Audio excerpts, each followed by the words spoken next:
साथ आज डिस्कस करूंगा जो हमारा लास्ट क्लास के होमवर्क के क्वेश्चन थे। तो उसमें मैं सबसे पहले आप लोगों के साथ डिस्कस करने वाला हूं क्वेश्चन नंबर 11, जो कि है हमारा पेज नंबर 8.49 पे। ठीक है, मैं आप लोगों के साथ डिस्कस करूंगा क्वेश्चन नंबर 11, जो कि है हमारे पेज नंबर 8.49 पे। चलो रेडी हो जाओ। तो हम लोग जर्नल एंट्री करेंगे, इसकी जर्नल एंट्रीज। ठीक है, अब आप लोग जरा ध्यान से समझना कि इस क्वेश्चन में क्या क्या है। आप सारे लोग मेरे से जर्नल एंट्री मैच करेंगे। अगर कोई इश्यू होगा या डाउट होगा तो डिस्कस करना। ठीक है, क्वेश्चन नंबर 11 कह रहा है Aman and Harsh were partners in a firm, they decided to dissolve their firm, pass necessary journal entry for the following after assets other than cash and bank and outside liability have been transferred to realization account। बच्चों वैसे भी हम लोग cash या bank balance को realisation account में transfer नहीं करते। तो वो कह रहा है कि हमने सारी की सारी एसेट ट्रांसफर कर दी, सारी की सारी लाइबिलिटीज ट्रांसफर कर चुके हैं रियलाइजेशन अकाउंट में। अब हमें इनकी जर्नल एंट्री करनी है। देखो क्या कह रहा है, कह रहा है बच्चों ए एडजस्टमेंट। तो सबसे पहले बात करते हैं ए एडजस्टमेंट की। क्या कह रहा है ए एडजस्टमेंट में? कह रहा है there was furniture of ₹50,000, Aman took over 50% of the furniture at 10% discount and the remaining furniture was sold at 30% profit. ठीक है बच्चों, बिल्कुल ध्यान से समझना, इजी है। टोटल जो हमारा फर्नीचर है वो है 50,000 का। ठीक है, इसमें है ना मैं थोड़ी सी कैलकुलेशन करनी पड़ेगी, है ये इजी। अब ध्यान से समझो, टोटल जो फर्नीचर की वैल्यू है वो है 50,000, जिसमें का 50%। ठीक है बच्चों, क्या कह रहा है 50%। तो 50,000 का 50% कितना होगा 25,000। 25,000 को 10% डिस्काउंट में 10% डिस्काउंट कर लो। 25,000 का 10% डिस्काउंट 2500, तो ये आ गया 22,500। ये तो बच्चों अमन लेके चले गया। इस वाले स्टॉक को अमन जो एक पार्टनर है वो लेकर चले गया 22,500 में। फिर से देखो लैंग्वेज क्या कह रहा है।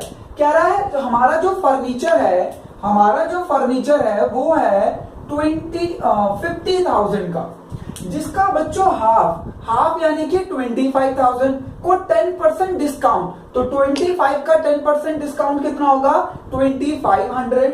उसको अमन लेके चले गया 22,500 में। और अभी जो रिमेनिंग बचा है, रिमेनिंग कितना बचा 25,000। रिमेनिंग कितना बचा बच्चों 25,000। इसे हमने कितने परसेंट प्रॉफिट पे 30% प्रॉफिट पे सेल कर दिया। तो भाई 25,000 का 30% प्रॉफिट निकाल लीजिए। 30% ये आ गया बच्चों 7,500। तो आपने इसे 32,500 में सेल कर दिया, यानी रियलाइज कर दिया। ठीक है, रियलाइज भी बोल सकते हो या रियलाइज। ठीक है ना। तो अब आप लोगों को समझ आ गया होगा बच्चों, हाफ तो अमन लेके जा रहा है 22,500 में, और बाकी हमने बैंक से सेल कर दिया कितने में 20। जो रिमेनिंग था 30% प्रॉफिट पे, तो ये 32,500 में सेल हो गया। लीजिए, तो मैं जो सेकंड ए वाला है बच्चों उसमें फर्स्ट एंट्री कर रहा हूं, फिर सेकंड एंट्री। ठीक है ना, क्योंकि ये दो पार्ट हो गए तो दोनों की अलग अलग एंट्री। जो अमन लेके जा रहा है उसकी एंट्री कर रहा हूं मैं। Aman capital account debit 22,500 to realisation 22,500। ठीक है, अब ये जो रिमेनिंग वाला हमने सेल कर दिया है उसकी मैं अलग जगह एंट्री कर रहा हूं। तो ये लीजिए bank account debit to realisation. ठीक है, आप लोग चाहे तो कंबाइंड एंट्री भी कर सकते हो, और इस तरीके से डिफर भी, मतलब ए में दो एंट्री अलग अलग भी कर सकते हो। ठीक है ना। ये लीजिए, तो ये आ गया हमारा 32,500। चलिए, अगर इसमें डाउट है तो पूछो, कोई मेरे से पूछ रहा है क्या डाउट है पूछो। ठीक है, चलिए अब बात करते हैं एडजस्टमेंट बी की। 11 का बी देखिए क्या कह रहा है, profit and loss account showing a credit balance of 15,000 on the date of dissolution। बच्चों प्रॉफिट एंड लॉस का क्रेडिट बैलेंस गिवन है और क्रेडिट बैलेंस कितने का, 15,000 का at the time of dissolution. Dissolution हो रहा है, हमारे पास एक प्रॉफिट एंड लॉस का क्रेडिट बैलेंस गिवन है। तो लीजिए क्रेडिट बैलेंस को किसको रिप्रेजेंट करता है, हमारे प्रॉफिट को। तो प्रॉफिट को डिस्ट्रीब्यूट की एंट्री कर दीजिए, ये लीजिए। तो B entry profit and loss to, हाँ जी, पार्टनर के नाम क्या है, अमन एंड हर्ष। ये लीजिए अमन कैपिटल टू हर्ष कैपिटल। हाँ जी, 15,000 को बच्चों उनके रेशो में डिस्ट्रीब्यूट कर दीजिए। अब इस क्वेश्चन में उनका प्रॉफिट शेयरिंग रेशो गिवन नहीं है, तो कैसे डिस्ट्रीब्यूट करोगे, इक्वली। ये लीजिए, यस वेरी गुड, बिल्कुल सही बताया, कीर्ति कीर्ति इक्वली करेंगे। ठीक है, ये लीजिए 7500 7500, ये लीजिए। चलिए सी एडजस्टमेंट की बात करते हैं, ठीक है ना, मैं ये रब कर दे रहा हूं। सी एडजस्टमेंट की बात करते हैं, ये लो सी एडजस्टमेंट की बात करते हैं। सी एडजस्टमेंट क्या कह रहा है, हर्ष loan of 6,000 was settled by paying 5,500। बच्चों ध्यान से समझना, ये थोड़ी सी अच्छी एंट्री है तो कंफ्यूज मत होना। हमने हर्ष से जो लोन लिया था वो 6,000 का था, वो सेटल बाय पेइंग, हमने उसे 5,500 पे करके सेटल कर दिया। तो ये लीजिए हर्ष की लाइबिलिटी जो थी हमारी हर्ष के रिगार्डिंग, हर्ष लोन, वो तो 6,000 से खत्म हो गई, बट हमने उसे पेमेंट कितनी करी है, तो हमारा पैसा गया 5,500। बच्चों 6,000 का लोन था, हमने 5,500 में सेटल कर लिया, तो हमें 500 का प्रॉफिट हो गया। ये लीजिए, तो ये प्रॉफिट कहां चले जाएगा, रियलाइजेशन में 500। ठीक है, कहां चले जाएगा, हमारे रियलाइजेशन में चले जाएगा ये 500 का प्रॉफिट। ठीक है, चलिए डी एडजस्टमेंट देखते हैं। डी एडजस्टमेंट क्या कह रहा है बच्चों, पहले डी एडजस्टमेंट को देखते हैं। कह रहा है the firm paid realisation expenses 5,000 on behalf of Harsh a partner. बच्चों एक पार्टनर ने कमिटमेंट ले ली थी कि भाई मैं रियलाइजेशन एक्सपेंसेस मैं पे करूंगा। हमने कहा ठीक है भाई पे कर दियो, बट उसके बिहाफ पे फिर हमें ही पे करना पड़ा, उसने पे नहीं किया, उसके बिहाफ पे हमें पे करना। हम कौन, फर्म को ही पे करना पड़ रहा है। तो ये लीजिए हम हर्ष से उतना पैसा ले लेंगे, हर्ष कैपिटल डेबिट, हाँ जी, कितने realisation expenses 5,000 to bank. Bank या कैश जो भी आप यूज करना चाहो, दोनों ही करेक्ट है। आप यहाँ पे बैंक भी यूज कर सकते हो और कैश भी यूज कर सकते हो। ये लीजिए, ये हो गए बच्चों डी एंट्री भी हमारी कंप्लीट। ई एडजस्टमेंट देखिए, ई एडजस्टमेंट में क्या कह रहा है, कह रहा है there was a bill of 1,200 under discount. This bill was received from Sohan, who became insolvent, and first and final dividend of rupees 2,500 was received from his estate। बच्चों एक बिल था जो कि हमने डिस्काउंट करा रखा था, और जो पे करने वाला था उसका डेटर, यानी आप कह सकते हो कि ड्रॉय हो गया इंसॉल्वेंट, और उसने कहा कि मैं तो बस अब 25% पे करूंगा। बच्चों ध्यान से समझना, ये बिल डिस्काउंटेड वाला है। ये बिल क्या है, डिस्काउंटेड वाला, मतलब इस बिल के पैसे हमें पहले ही मिल चुके हैं बैंक से, और अब ये बिल हो गया डिसऑनर्ड। डिसऑनर्ड क्यों हो गया, क्योंकि जो हमारा ड्रॉई था वो हो गया इंसॉल्वेंट। तो सबसे पहले जो एंट्री होगी इसमें ई वाले में, जो ई में एंट्री होगी बच्चों, सबसे पहले तो हम बैंक को वो जो 1,200 बिल की अमाउंट है वो पूरी की पूरी पे करेंगे, और उसके बाद हमें रिकवरी कितनी हुई है, 25% की, क्योंकि हमारा ड्रॉय तो इंसॉल्वेंट हो गया। तो ये लीजिए, सबसे पहले हम पेमेंट करेंगे, तो realisation account debit to bank, हमने बैंक को इमीडिएटली पेमेंट करनी पड़ेगी। सर एक चीज पूछना चाह रहे हैं, ये लीजिए, ये ई का फर्स्ट है, ई का सेकंड देखना। ये अभी आधे बच्चों को समझ नहीं आया होगा, पर समझना, कोई दिक्कत की बात नहीं है। सर प्लीज इसे एक बार और समझा दो, हमें ना इसमें इश्यू है थोड़ा। बच्चों ध्यान से समझो, मैं क्लियर कर रहा हूं। वो कह रहा है there was a bill of rupees 1,200 under discounted, यानी आपने उस बिल को डिस्काउंट करा लिया था, यानी आपको पैसे पहले ही मिल चुके हैं। अब ये बिल किसके पास है, बैंकर के पास। बैंकर ड्यू डेट पे ड्रॉय के पास जाएगा और पैसे ले लेगा, पर ड्रॉय तो इंसॉल्वेंट हो गया है, तो हमें पहले इस बिल की पूरी पेमेंट बैंक को पे करनी पड़ेगी, ठीक है। अब उसके बाद जो रिकवरी हुई है वो हमें रिसीव्ड हुआ, उसकी एंट्री हम करेंगे। ये लीजिए, bank account debit to realisation. हाँ, हमें रिकवरी कितनी हुई है? हमें रिकवरी हुई है 1200 बिल का सिर्फ 25%। वो कह रहा है कि हमें 25% अमाउंट ही रिसीव्ड हुआ है। ये लीजिए, तो 1200 का 25% यानी 300 हमें रिसीव्ड हुआ है, ठीक है। ये काफी बच्चों का गलत होगा, बट इसे आप लोग अपने दिमाग में अच्छी तरीके से सेट कर लीजिए कि भाई वो डिस्काउंटेड बिल था और वो डिसऑनर्ड हुआ है, तो पहले हमें बैंक को पूरी पेमेंट करनी पड़ेगी, क्योंकि बैंकर तो हमें से इमीडिएटली पूरी पेमेंट लेगा। ये आप लोगों ने ना 11th क्लास में बिल्स ऑफ एक्सचेंज भी क्या होगा, तो उसमें क्या होता था, जब डिस्काउंटेड बिल डिसऑनर्ड होता था तो हम बैंक को पूरी पेमेंट करते थे ना, और फिर उसके बाद ड्रॉय को फिर से अपना डेटर बनाते थे। तो बच्चों वही सिचुएशन यहाँ पे भी हुई है, बट यहाँ पे क्या हुआ है कि हमारा ड्रॉय इंसॉल्वेंट हो गया, तो हम उसे डेटर भी नहीं बना सकते अब, ठीक है ना। इंसॉल्वेंट नहीं होता तो डेटर बना लेते, पर अब तो वो इंसॉल्वेंट हो गया तो डेटर तो बन नहीं सकता, और हमें जो रिकवरी हुई है वो हमने दिखा दी, नहीं तो पूरा का पूरा हमारा बैड डेट हो जाता, ठीक है ना। चलिए एफ एडजस्टमेंट देखते हैं।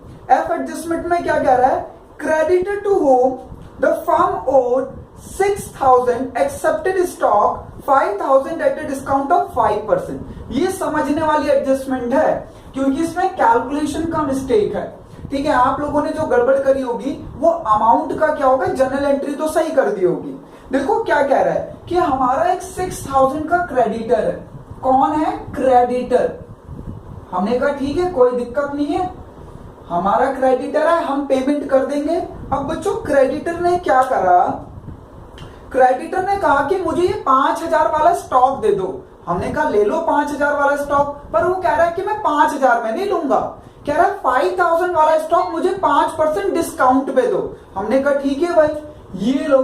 तो हमारे जो क्रेडिटर है 4750 के कम हो गए। कैसे? 5,000 वाला स्टॉक हमने उसे 5% डिस्काउंट पे दे दिया, यानी बच्चों 250 का डिस्काउंट दे दिया। तो हमने क्रेडिटर 6,000 के क्रेडिटर को 475 का स्टॉक दे दिया, तो ये इतने रुपए तो सेटलमेंट हो गए। 5,000 के स्टॉक को 5% डिस्काउंट पे यानी 4750, तो ये तो हमारा सेटल हो गया। पर अभी भी कितना रिमेनिंग बैलेंस देना है हमें देना है अभी भी रिमेन बैलेंस। क्रेडिटर को रिमेनिंग बैलेंस देना है 1250 रुपए, 1250 रुपीज अभी भी देने। तो देखो क्या कह रहा है उसके लिए, कह रहा है एंड बैलेंस इन कैश, जो भी बैलेंस बचा है उसे कैश में पे कर दीजिए। तो लीजिए पे कर देते हैं। Realisation account debit to bank, realisation account debit to bank 1250। Sir हम एक बात पूछना चाह रहे हैं आपसे। पूछो, क्या पूछना चाह रहे हो? सर आपने ये वाली 4750 की पेमेंट नहीं करी, यानी उसकी जर्नल एंट्री नहीं दिखाई। बच्चों मैंने पेमेंट कर दी है, जो क्रेडिटर है मेरा स्टॉक लेके चले गया है, ठीक है। अब बात आई जनरल एंट्री की, तो बच्चों जनरल एंट्री में शो नहीं होता। एक लाइबिलिटी से अगर एक एसेट्स को हम सेटल कर रहे हैं तो वो जनरल एंट्री में नहीं आता है, ना ही वो आप लोगों के डिसोल्यूशन में आता है। मतलब जो आप रियलाइजेशन अकाउंट बनाते हो तब भी नहीं आता, वो सेटल हो जाता है आपस में। बाकी जो रिमेनिंग बैलेंस था जो हमने क्रेडिटर को पे किया था वो मैंने मेंशन कर दिया। 6,000 के क्रेडिटर को 5,000 का एक स्टॉक 5% डिस्काउंट पे यानी 4750 में सेटल कर लिया। तो बचा कितना रिमेनिंग बैलेंस क्रेडिटर का? 1250। तो ये 1250 हमने कैश में पेमेंट करी है, तो मैंने पेमेंट की एंट्री। बच्चों अब मैं आप लोगों के साथ डिस्कस करूंगा होमवर्क का क्वेश्चन नंबर 12, ठीक है, जो कि है पेज नंबर हमारे 8.50 पे, ठीक है, जिसमें कितनी एंट्रियां हैं टोटल? बच्चों इसमें भी एफ तक एंट्री है, यानी टोटल हमारी 6 एंट्री है, ठीक है ना। तो क्वेश्चन नंबर 12 पे फोकस करते हैं। देखो क्या कह रहा है क्वेश्चन नंबर 12, कह रहा है Rohit, Kunal and Sarthak are partners in a firm, they decided to dissolve their firm, pass necessary journal entry for the following after various assets other than cash and bank and the third party liability have been transferred to realization account। बच्चों हमने सारी third party liability मतलब external liability, बच्चों partner से related चीजें हमारी internal liability होती है और उसके अलावा जो भी होती है उसे आप एक्सटर्नल लाइबिलिटी कह सकते हो, ये थर्ड पार्टी लाइबिलिटी कह सकते हो, ठीक है।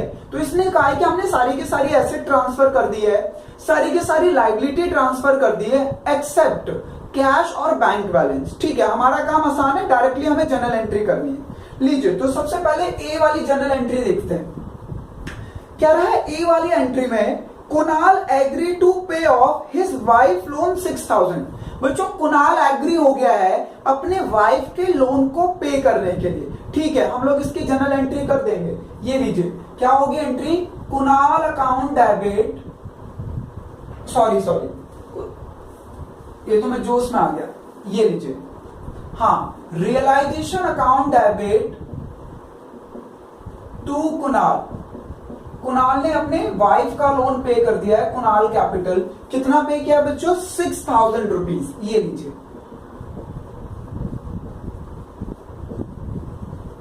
चलिए, तो बच्चों कुणाल ने अपनी यानी थर्ड पार्टी लाइबिलिटी, उसकी वाइफ की लाइबिलिटी थी फर्म के रिगार्डिंग, फर्म को पे करना था उसके वाइफ का लोन, बट कुणाल ने कहा कि वो पे कर देगा। तो हमने कहा ठीक है हम कुणाल को भी पैसे दे देंगे। तो हमने इसीलिए कुणाल को क्रेडिट किया है क्योंकि उसकी वाइफ की रिगार्डिंग लाइबिलिटी तो हमारी खत्म हो गई, पर अब कुणाल की रिगार्डिंग इंक्रीज हो गई है ना। लाइबिलिटी इंक्रीज होती तो क्रेडिट करते हैं, जो फंडामेंटल आपका वही बेसिक लग रहा है। चलो बी एडजस्टमेंट देखो क्या कह रहा है, बी तो मजेदार है, बिल्कुल ध्यान से देखना। अभी जिन जिन का डाउट था ना लास्ट वाली ट्रांजैक्शन में एफ में, वो बहुत बढ़िया से और क्लियर हो जाएगा। देखो क्या रहा है, total creditor of the firm were 40,000, ठीक है भाई। हमारे टोटल क्रेडिटर कितने हैं, 40,000 के। ये लीजिए बच्चों फर्म के टोटल क्रेडिटर है 40,000। क्वेश्चन में क्या कह रहा है, ध्यान से देखो, कह रहा है total creditor of the firm were 40,000, creditor worth rupees 10,000 were given a piece of furniture costing 8,000, ठीक है। बच्चों 10,000 वाले जो क्रेडिटर है हमारे, कितने वाले क्रेडिटर है, 10,000, ठीक है। टोटल हमारे 40,000 क्रेडिटर है, 10,000 वाले जो क्रेडिटर हैं, creditor worth rupees 10,000 were given a piece of furniture costing 8,000 in full settlement। वो बच्चों जो 10,000 वाले क्रेडिटर हैं वो खत्म हो गए, उन्होंने कहा ये फर्नीचर हमें दे दो। हमने कहा अरे ये फर्नीचर 8,000 रुपए का है, कह रहा कोई बात नहीं हम सेटलमेंट कर लेते हैं, हमें ये 8,000 वाला फर्नीचर दे दो, हम आपसे 10,000 रुपए नहीं मांगेंगे। मैं हमारे लिए तो अच्छी बात है। तो यहाँ पे बच्चों एक एसेट से एक लायबिलिटी मेरी सेटल्ड हो गई है, ठीक है ना। आगे बढ़ो, क्या कह रहे हैं, आगे कह रहा है कि एंड द फाइनल सेटलमेंट, ठीक है, and full and final settlement. हमारा जो 8,000 10,000 की लाइबिलिटी को 8,000 देके फुल एंड फाइनल सेटलमेंट कर लिया। बट बच्चों अभी भी हमारे पास रिमेनिंग कितना बचा है, रिमेनिंग क्रेडिटर बचे हैं, रिमेनिंग क्रेडिटर बचे 30,000 के। भाई 10,000 वाले तो सेटल हुए हैं तो इसकी जनरल एंट्री नहीं होगी, पर अभी 30,000 वाले बचे हैं बच्चों। देखो उनके लिए क्या कह रहा है कि remaining creditor allowed a discount of 10%। ओहो, ये रिमेनिंग क्रेडिटर वाले बड़े दयालु हैं, इन्होंने कहा हमारा पैसा दे दो, चाहे 10% पैसा कम दो। हमने कहा बिल्कुल जी अभी दे देते हैं। तो 10% कम कर दो, 3,000 का 10%, सॉरी 30,000 का 10%, 3,000। तो हमने पेमेंट कितनी कर दी, 27। लीजिए तो 27 की एंट्री कर दीजिए, B entry, realisation account debit to bank या कैश, वट जो भी आपको यूज करना हो, बट बैंक ज्यादा सही रहता है, ठीक है ना। टू बैंक कितना, 10,000 नहीं 27, सॉरी 27,000, ठीक है। अब बच्चों इस वाले की एंट्री नहीं होगी क्योंकि ये एक एसेट से एक लायबिलिटी को सेटल किया गया है, ठीक है ना। चलिए उसके बाद देखिए सी एंट्री। सी एंट्री में क्या कह रहा है, Rohit had given a loan of rupees 70,000 to the firm which was duly paid. भैया रोहित ने फर्म को लोन दिया था और हमने उसकी पेमेंट कर दी है, तो कोई दिक्कत की बात थोड़ी ना है, पेमेंट कर दीजिए। ये लीजिए सी एंट्री। हाँ, रोहित लोन टू बैंक, कितने का लोन लिया था? 70,000 का। तो 70,000 की पेमेंट कर दी बच्चों, बात खत्म। चलिए अगली देखिए adjustment number D. D adjustment क्या कह रहे हैं, ध्यान से पढ़िए पहले। डी एडजस्टमेंट ध्यान से पढ़कर पहले समझना पड़ेगा कि कहना क्या चाह रहा है वो। कह रहा है a machine which was not recorded in the books taken over by Kunal at ₹3,000 where it is expected value 5,000। भैया इसमें ना आप लोगों को सिर्फ कंफ्यूज करने की कोशिश कर रहा है और कुछ नहीं। वो कह रहा है एक मशीनरी जो हमारी बच्चों रिकॉर्डेड ही नहीं है, ठीक है ना, हमारे बुक्स ऑफ अकाउंट में रिकॉर्ड नहीं है, वो मशीनरी कुणाल कह रहा है मैं 3,000 रुपए में ले लूंगा, ठीक है ना, उसने 3,000 रुपए में ले लिया, टेकन ओवर बाय कुणाल 3,000, और हम कह रहे हैं यार इसकी तो एक्सपेक्टेड मार्केट वैल्यू ना 5,000 है। बच्चों अब ऐसे कोई फायदा नहीं होगा, ध्यान से सुनो। ये मेरा मार्कर है, ठीक है, ये मेरा मार्कर मैंने 5 रुपए में आपको सेल कर दिया। कितने रुपए में सेल किया? 5 रुपीज में। अब मैं बाद में सोच रहा हूं ओहो उस मार्कर के ना मुझे 12 रुपए मिल जाते, मैंने गलती कर दी। अरे तो इससे कोई फायदा थोड़ी ना हुआ भाई, आपने तो सेल कर दिया भाई, कुणाल टेक ऑन ओवर करके ले गया 3,000 में, बात हो गई खत्म।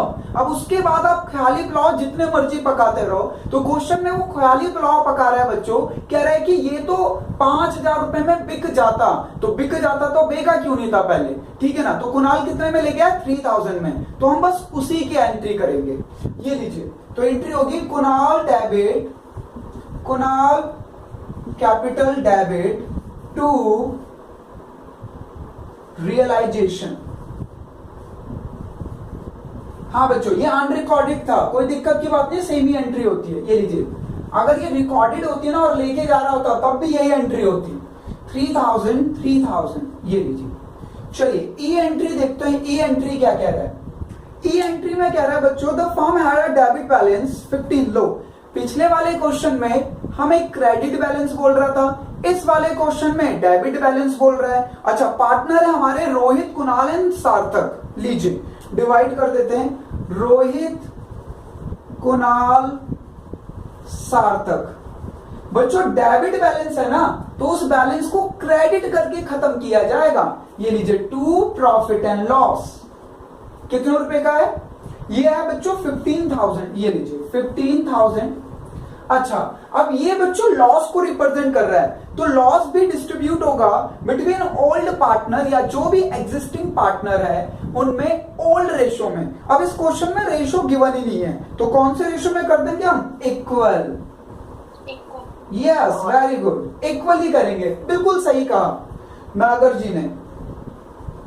चलिए अब करते हैं बच्चों एफ ट्रांजैक्शन। ये मेरे लास्ट है, क्वेश्चन नंबर 12 की लास्ट ट्रांजैक्शन है भाई। इस पे ना आप लोगों को थोड़ी सी बढ़िया तरीके से प्रैक्टिस करनी पड़ेगी बच्चों, बट एग्जाम में जरूर आता है। और मुझे जहां तक लगता है कि as compare to ledger concept, मतलब जिसमें लेजर प्रिपेयर करने के आगे आता है और जर्नल एंट्री ज्यादा इजी होता है, टाइम टेकिंग भी नहीं होता, पर हाँ माइंड ज्यादा यूज होता है इसमें। और आपका जो लेजर वाला आता है उसमें आप लोगों को लेजर बनाने में टाइम लगता है, मार्क्स सेम ही मिलेंगे, पर वो टाइम टेकिंग है और ये टाइम टेकिंग नहीं है, जल्दी हो जाएगा। बट हाँ वहां पे अगर 1, 2, 3 गलती होती है तो हो सकता है 2 या 2.5 नंबर या 3 नंबर कटे, बट यहाँ पे एक गलती पे सीधा मार्क्स कट जाएगा 1 पूरा, क्योंकि टोटल 6 ट्रांजैक्शन आएगी तो 6 मार्क्स में ही आएगा। तो वो आपको बहुत ध्यान से करना पड़ेगा। देखो क्या कह रहा है, आता है क्या जर्नल एंट्री और वो न्यूमेरिकल? नहीं, दोनों में से कोई एक आएगा।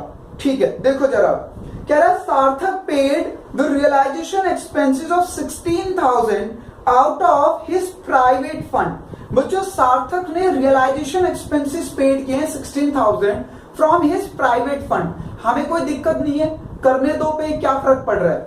अच्छा आगे बढ़ते हैं, क्या कह रहा है, who was to get remuneration of 15,000 for completing dissolution process and was responsible to bear all the realisation expenses. भाई ध्यान से सुनो, ये मैंने शायद पहले एग्जांपल दिया है कि नहीं दिया है? हाँ मैंने दिया है आप लोगों को। वो पार्टी वाला याद आया पता नहीं मैंने किसको दिए थे 1000 रुपए पार्टी के लिए। ये वही कॉन्सेप्ट है बच्चों। हमने कहा सार्थक को कि भैया डिसोल्यूशन की जो भी एक्सपेंसेस होंगे वो आप पे करोगे, हम उसके बदले में आपको 15,000 रुपए देंगे। और वो एग्री कर गया, वो एग्री कर गया बच्चों, तो हमारा एक्सपेंस वो 15,000 ही है। इन रियलिटी अब रियलाइजेशन एक्सपेंस कितना भी हो जाए हमें उससे फर्क नहीं पड़ेगा। ये मैंने एग्जांपल दिया था अपना एक पार्टी वाला, आप लोगों को अगर याद हो तो, कि जैसे मैंने आपको कहा कि पार्टी कर लो पर मैं 1000 रुपए ही दूंगा, और आपने जब एक्चुअली पार्टी करी तो 1200 खर्च हो गया। तो मुझे 1200 रुपए से मतलब नहीं है, मैंने आपको क्या बोला था कि मैं 1000 रुपए ही दूंगा पार्टी के नाम पे, तो मैं 1000 ही दूंगा। यहाँ पे हमने सार्थक को अपॉइंट किया कि डिसोल्यूशन की सारी एक्टिविटीज करे और उसके बदले में हम उसे 15,000 रुपए रेम्यूनरेशन देंगे, तो हम उसी की जर्नल एंट्री करेंगे बच्चों। बस ये लीजिए, रियलाइजेशन अकाउंट डेबिट टू सार्थक, कितने पैसे दे रहे हैं हम उसे, 15,000 देने की बात कर रहे हैं, ये लीजिए, तो उसके अकाउंट में क्रेडिट कर देंगे, ठीक है ना। तो ये हो गया हमारा क्वेश्चन नंबर 12 भी। तो आप इसे नोट डाउन करो और फिर हम अपना अगला क्वेश्चन भी करेंगे, जो भी इससे रिलेटेड आपका डाउट होगा वो भी डिस्कस करना।